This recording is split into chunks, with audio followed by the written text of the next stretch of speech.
General Krex's breathing had become labored, his massive frame radiating heat that the chamber's environmental system struggled to compensate for. Sweat glistened on his scaled hide as he stared at the tactical display showing the approaching human fleet. 2 minutes and 40 seconds remained on Admiral Martinez's ultimatum. "You're bluffing," he repeated, but his voice lacked conviction. No species would risk interstellar war over such a minor incident. Sarah touched her swollen lip again, wincing slightly. "Minor incident? General, let me tell you about human history. We once fought a war that killed 60 million people because someone shot an archduke. We've gone to war over trade routes, over insults to our flags, over the treatment of our citizens in foreign lands." She stepped closer to the towering Vorthak.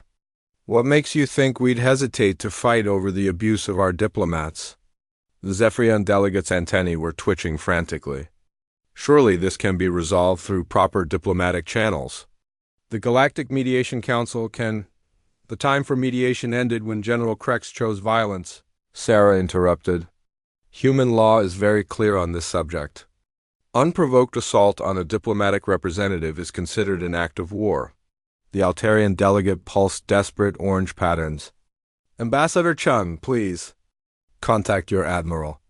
Explain that this was a cultural misunderstanding." Sarah's expression hardened. "There's no cultural misunderstanding here. The general didn't hit me because of different social customs. He hit me because he wanted to humiliate humanity in front of the entire council. He wanted to prove that we're weak and don't deserve respect." She turned back to Krex. "Well, General, are you getting the response you expected?" On the tactical display, the human fleet had formed a perfect encirclement of the diplomatic station. Each ship held position with mechanical precision, their weapons powered but not yet locked on target. The formation was a masterpiece of military coordination that made several of the alien delegates whisper among themselves. The chamber's communication console chimed again. This time, it wasn't just Admiral Martinez.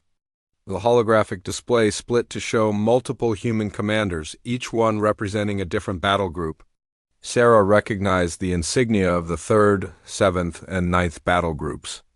Over 200 human warships had converged on the system in less than an hour.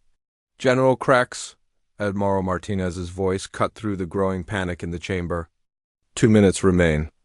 "I'm also required to inform you that this incident has been forwarded to the Human Defense Council.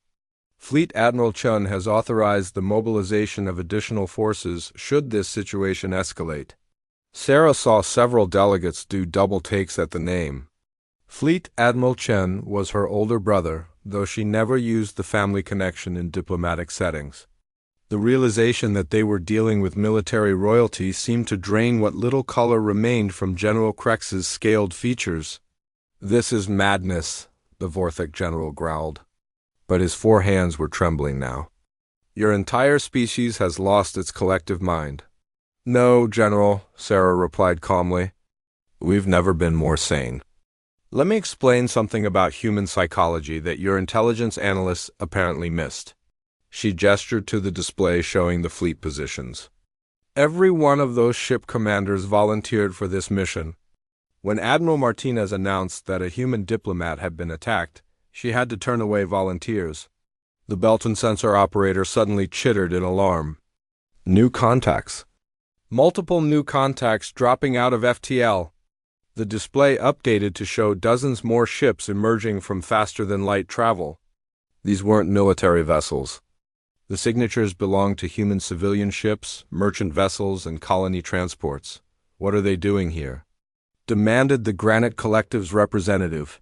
Its voice like grinding stone. Sarah smiled, and for the first time since the slap, it was genuinely warm. "They heard that one of us was in trouble. So they came." She looked around the chamber at the assembled alien delegates. "That's what you don't understand about humanity.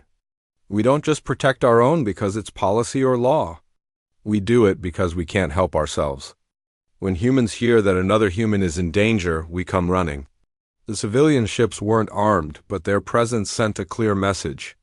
The merchant vessel Prosperity's Dream had probably been en route to the Centauri colonies. The colony ship New Vancouver was supposed to be carrying 10,000 settlers to a frontier world. Yet here they were, risking their lives and their missions just to stand with a diplomat they'd never met. General Krex was staring at the display in obvious bewilderment. They have no weapons. What do they think they can accomplish? They're bearing witness, Sarah explained. In human culture, that's one of the most important things you can do. Those civilian ships are recording everything that happens here. If you kill me, if you attack our fleet, every human in the galaxy will see it. They'll know exactly who to blame and exactly why they're going to war. The chronometer showed 1 minute and 20 seconds remaining. Several of the smaller delegations were openly weeping or making the equivalent, expressions of despair in their respective species. The diplomatic station's commanding officer, a Cathara named Veltar, appeared on the internal communication system. All stations, prepare for emergency evacuation, Veltar announced. Non-essential personnel report to escape pods immediately. But instead of the panic Sarah expected, something else was happening in the chamber. The delegates were looking at each other with growing understanding. The Altarian delegate pulsed a slow, thoughtful blue. The Zephyrian representative's antennae had stopped twitching. Even the Granite Collective seemed to be considering the implications of what they were witnessing. Incredible, whispered the Belton operator. In all my years monitoring galactic communications, I've never seen anything like this. The coordination, the speed of response, the willingness to risk everything for one individual. The Zephyrian delegate finally spoke, its voice carrying a note of awe. The human fleet arrived in under an hour. From multiple systems. That means they maintain a constant state of readiness to protect their people, regardless of the cost or distance involved. Sarah nodded. We call it the Shepherd Protocol. Every human diplomatic mission has a protection detail shadowing it, and every human fleet commander has authorization to respond to threats against our civilians.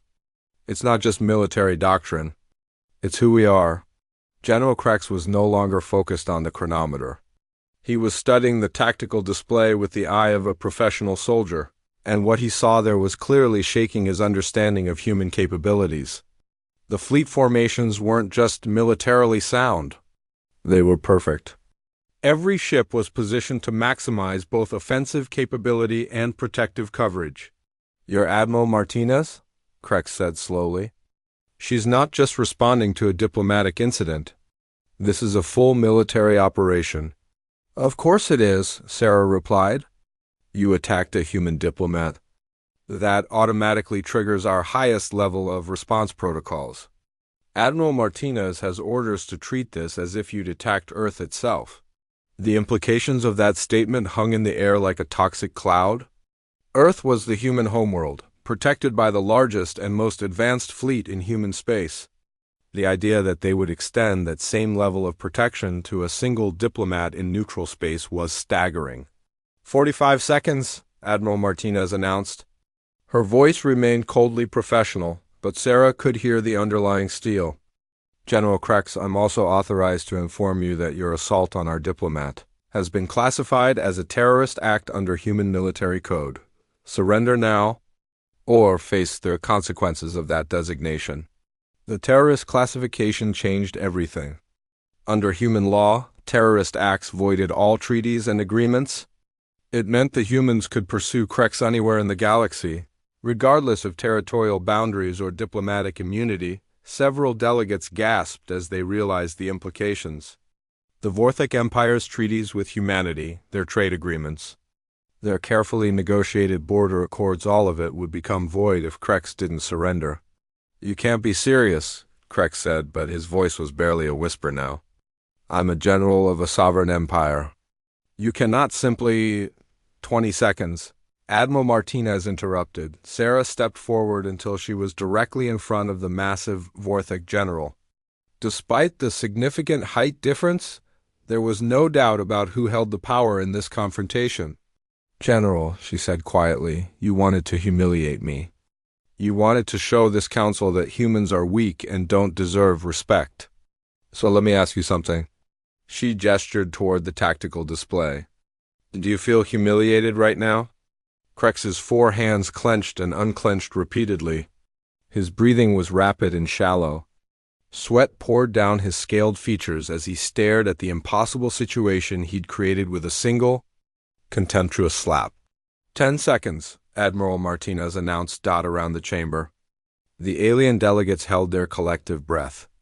The sensor displays showed weapon systems powering up across the human fleet. Even the civilian ships had moved into protective formations, ready to sacrifice themselves if necessary to shield the military vessels. 5 seconds. General Krex's massive frame shook as conflicting impulses warred within him. His warrior's pride demanded that he The council chamber stretched across the upper deck of the Cathara diplomatic station, its crystalline walls offering a view of the swirling nebula beyond. Ambassador Sarah Chun stood at the center of the circular room, her modest diplomatic robes a stark contrast to the gleaming armor and elaborate ceremonial dress of the 12 alien representatives surrounding her. The Vorthek delegate, General Krex, towered over her at nearly 8 feet tall. His scaled hide bore the ritual scars of 100 battles, and his 4 arms gestured dismissively as he spoke. The translation matrix hummed softly, converting his growling language into crisp standard Terran. "This human speaks of peace while her species spreads across our galaxy like a plague," Krex rumbled, his predatory eyes fixed on Sarah. 47 worlds claimed in just 2 decades. "Your expansion threatens the order we have maintained for 10,000 years?" Sarah kept her hands clasped behind her back, her expression calm despite the hostility radiating from most of the assembled delegates. The Zephyrians chittered nervously, their insectoid forms shifting in their environmental suits. The Altarian representative, a floating jellyfish-like creature, pulsed with colors that the translation system identified as deep concern. "Honored General," Sarah replied, her voice steady, "humanity seeks only worlds that are uninhabited and unclaimed. We follow the galactic settlement protocols established by this very council 3 centuries ago. Every world we've settled was thoroughly surveyed and verified as empty of sentient life." The Vorthik general's laugh was like grinding stone. "Empty? You call worlds empty simply because they lack cities? Your species lacks the wisdom to detect the subtle signs of habitation. The Kethmari have used Proxima 7 as a meditation world for millennia, visiting it in cycles you cannot comprehend." A murmur ran through the chamber. Sarah had studied the files extensively. Proxima 7 showed no signs of permanent habitation, no structures, no cultivation. The human survey teams had been thorough. But she also understood that many alien cultures had practices incomprehensible to human standards. "If there was an oversight in our survey protocols," Sarah began carefully. "Humanity is willing to discuss compensation and relocation assistance." Compensation? The word exploded from Krex's throat like a curse. "You offer credits and resources for worlds that have been sacred to civilizations older than your entire species?" He took a step forward, his massive form casting a shadow over the human diplomat. "Your arrogance knows no bounds." The Altarian delegate pulsed urgent orange patterns. "Perhaps we should adjourn and allow cooler minds to know." Krex's voice cut across the chamber like a blade. "Let this human understand the gravity of her species' crimes." He looked down at Sarah with obvious contempt. "Humanity believes itself clever because you discovered. Faster than light traveled 2 centuries after most civilizations. You think your crude technology and primitive social structures make you worthy of standing among us." Sarah felt the familiar weight of human inferiority, complex that had plagued her species since first contact. Humanity had indeed been late to interstellar civilization. Every other species had achieved spaceflight millennia before Earth had even developed agriculture. Humans were the newcomers, the younglings, barely tolerated at the edges of galactic society. "We acknowledge our youth as a spacefaring civilization," Sarah said. "That's precisely why we're here seeking dialogue rather than confrontation. Humanity wishes to learn from older, wiser species." Several delegates seemed mollified by her diplomatic response, but Krex's expression only darkened. "Learn or infiltrate? Your species has a disturbing pattern of inserting yourselves into conflicts that are none of your concern. The Arcturus border dispute.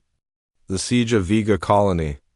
The Centauri trade war. Always humans appear with offers of assistance, and somehow your influence grows. The accusation stung because there was truth in it. Humanity had indeed grown rapidly in galactic politics by making themselves useful during crises. Human adaptability and their talent for unconventional solutions had earned them grudging respect in some quarters, but also suspicion. "We help because it's right," Sarah replied. "When we see suffering, we act. That's fundamental to who we are as a species." "Fundamental?" Krex leaned down until his scarred face was inches from hers. "I think what's fundamental to humanity is ambition disguised as altruism. You're parasites. You attach yourselves to stronger civilizations and drain them while appearing helpful." The chamber fell silent. Such direct insults violated every protocol of diplomatic discourse. Sarah felt her pulse quicken, but she forced herself to remain calm. Losing her temper would only validate everything Krex had said about human primitiveness. "General," she said quietly, "I understand you have concerns about human expansion. But personal attacks serve no constructive purpose." The slap came without warning. Krex's massive hand struck Sarah across the face with enough force to send her stumbling backward. She tasted blood as she caught herself against the chamber wall, her diplomatic tablet clattering across the crystalline floor. The other delegates recoiled in shock. The Zephyrian representative released a high-pitched alarm call. The Altarian flashed bright red patterns of outrage. Even the stoic Granite Collective rumbled in disapproval. "General Krex." The Altarian's translated voice carried notes of horror. "That is a gross violation of diplomatic immunity."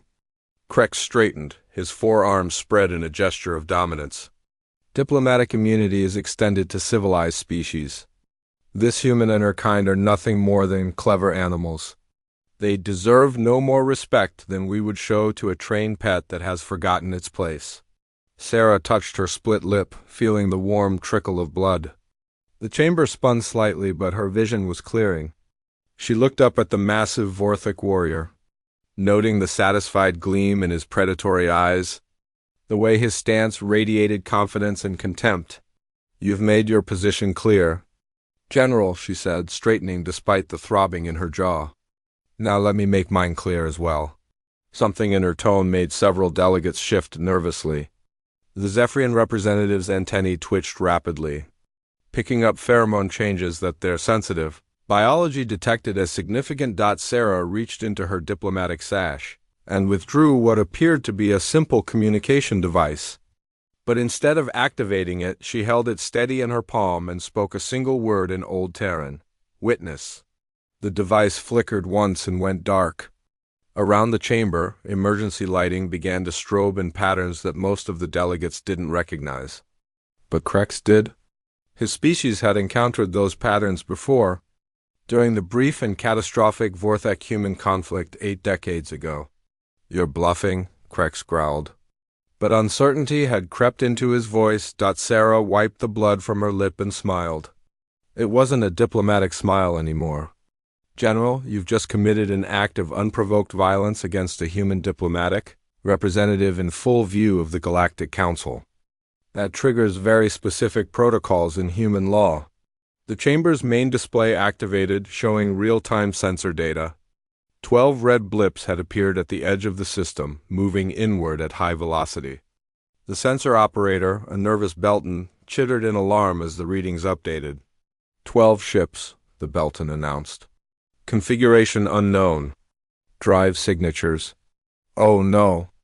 Oh no. The creature's translator struggled with its rapid-fire speech. "Those are human military signatures. Predator-class destroyers." Krex's 4 hands clenched into fists. "Impossible. No human military vessels are authorized in this system." "You're right," Sarah agreed. "They're not authorized to enter the system? But attacking a human diplomat in neutral space automatically activates our protection protocols.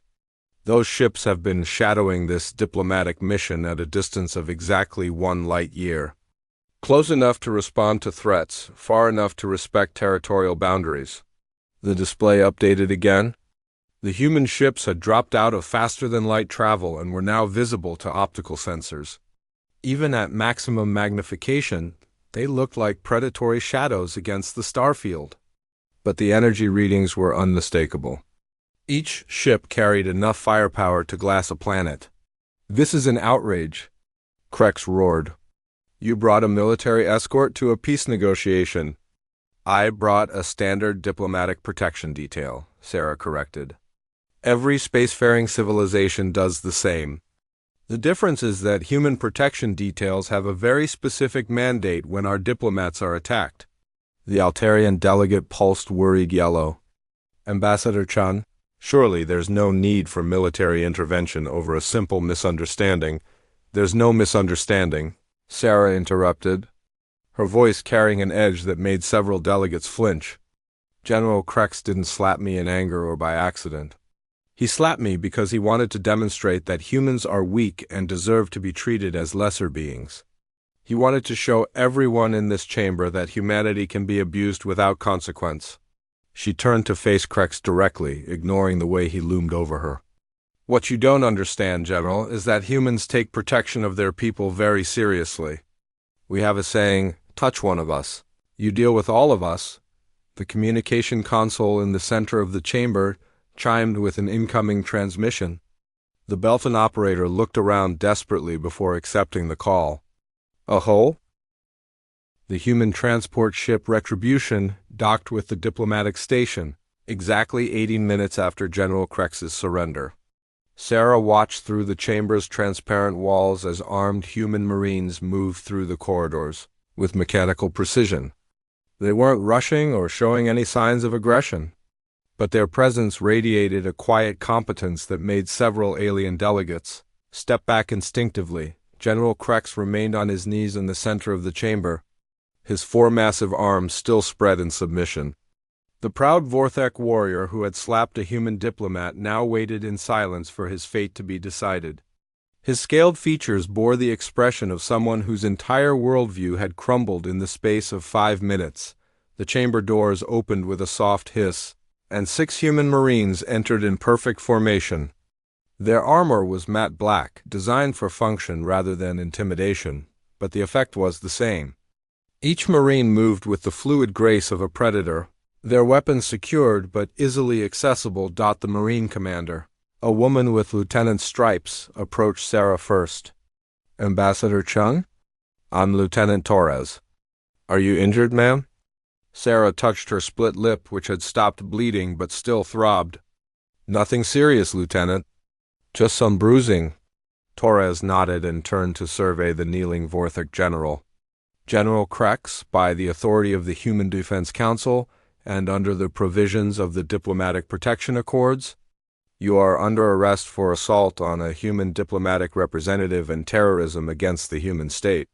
Her voice carried the same cold professionalism as Admiral Martinez. "Do you understand these charges?" Krex raised his great head slowly. "I understand," he rumbled, his voice hollow. "You will be transported to human space for trial and sentencing. Do you require medical attention or special accommodation during transport?" The question seemed to surprise the alien delegates. Even while arresting their highest-ranking prisoner, the humans were following proper protocols and showing basic concern for his welfare.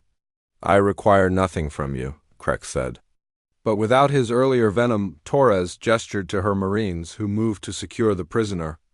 The process was efficient and professional. They used restraints designed for Vorthek physiology, allowing Krex to walk upright while ensuring he couldn't pose a threat. Throughout the process, the Marines maintained a respectful but firm demeanor that impressed even the most hostile alien observers. As the Marines prepared to escort Krex from the chamber, Sarah stepped forward. "General." Krex stopped and looked down at her, his expression unreadable. "You wanted to know what's fundamental to humanity," Sarah said. "Now you know. We protect our own, absolutely and without compromise. But that's not the only thing that defines us." She gestured to the Marines surrounding him. "Notice that you're not being beaten or humiliated. You're being treated according to law and protocol, despite what you did to me." That's also fundamental to who we are? Krex stared at her for a long moment, and Sarah saw something shift in his predatory eyes. It might have been understanding or respect, or simply the recognition of a worthy opponent. Your species is more complex than our intelligence suggested, he said finally. Most species are. When you take the time to really understand them, Sarah replied. Perhaps you'll have time to consider that during your trial. The Marines escorted Krex from the chamber, leaving behind a group of thoroughly shaken alien delegates. The immediate crisis had ended, but everyone present understood that something far more significant had just occurred. The balance of galactic politics had shifted in the span of a single diplomatic meeting. The Altarian delegate was the first to speak, its bioluminescent patterns cycling through complex emotions. Ambassador Shun, I must formally protest the disproportionate response to this incident. While General Krex's actions were inexcusable, mobilizing multiple battle groups for a single diplomatic assault sets a dangerous precedent. Sarah nodded thoughtfully. I understand your concern, but let me clarify something important. The human response wasn't disproportionate. It was exactly proportionate to the message we needed to send. She looked around the chamber, making eye contact with each delegate in turn. For too long, humanity has been viewed as the weak newcomers to galactic civilization. We're the species that other races feel comfortable pushing around because we haven't proven ourselves worthy of respect. She gestured toward the tactical display, which still showed the human fleet maintaining their positions around the station. Today that changes. Every species in this chamber now knows exactly what happens when you threaten a human diplomat. More importantly, every species in the galaxy will know within hours. The Zephyrian delegate's antennae twitched nervously. Are you threatening us, Ambassador? Not at all, Sarah replied. I'm explaining the new reality. Humanity isn't seeking conflict with any species represented here. But we're also not going to tolerate being treated as second-class citizens in our own galaxy. We've earned our place here through contributions to galactic peace, commerce, and scientific advancement. From now on, we expect to be treated accordingly. The Belton sensor operator had been monitoring galactic communications during the crisis. Now it spoke up, its voice trembling with excitement. Ambassador, the response to this incident has been unprecedented. News networks across 17 systems are covering the story. The human fleet's coordination is being analyzed by every major military academy. There are rumors that 3 different species are requesting immediate diplomatic meetings with human representatives. Sarah wasn't surprised. The demonstration of human military capability and coordination had been visible to every intelligence service in the galaxy. More importantly, the speed and scale of the human response had shattered assumptions about humanity's true strategic position. The Granite Collective's representative spoke for the first time. Since the crisis began, its voice like grinding stone. The collective has monitored human expansion for 47 years.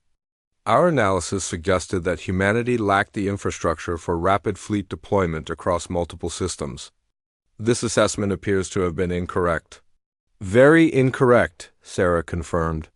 Humanity has spent the last 8 decades building a defense network, specifically designed to protect our people and interests. The Shepard Protocol isn't just a policy statement. It's backed by the largest coordinated fleet in known space. The chamber fell silent as the delegates processed the implications. If humanity possessed the military capability to deploy multiple battle groups within hours across vast distances, their entire strategic position needed to be reevaluated. The Altarian delegate pulsed thoughtful blue patterns. Ambassador, may I ask how many human warships are currently operational? Sarah smiled. That information is classified. But I can tell you this, what you saw today represents less than 12% of our total fleet strength. We've been building ships and training crews for decades while everyone assumed we were just naive. Newcomers trying to find our place in galactic society. The revelation hit the assembled delegates like a physical blow. Less than 12%? The fleet that had reduced a Vorthic general to his knees represented a fraction of human military power? Impossible, whispered the Belton operator. Our intelligence estimates suggested. Your intelligence estimates were based on the assumption that humans would follow traditional development patterns, Sarah interrupted. Build colonies, establish trade routes, gradually expand military presence. But humanity has never followed traditional patterns. We've been preparing for exactly this kind of situation since our first contact with galactic civilization. She moved to the chamber's central console and activated a display that showed human space. From a strategic perspective, the alien delegates leaned forward, studying the information with growing alarm. Human colonies weren't scattered randomly across available worlds. They were positioned at key strategic points, creating overlapping defensive networks and rapid response zones.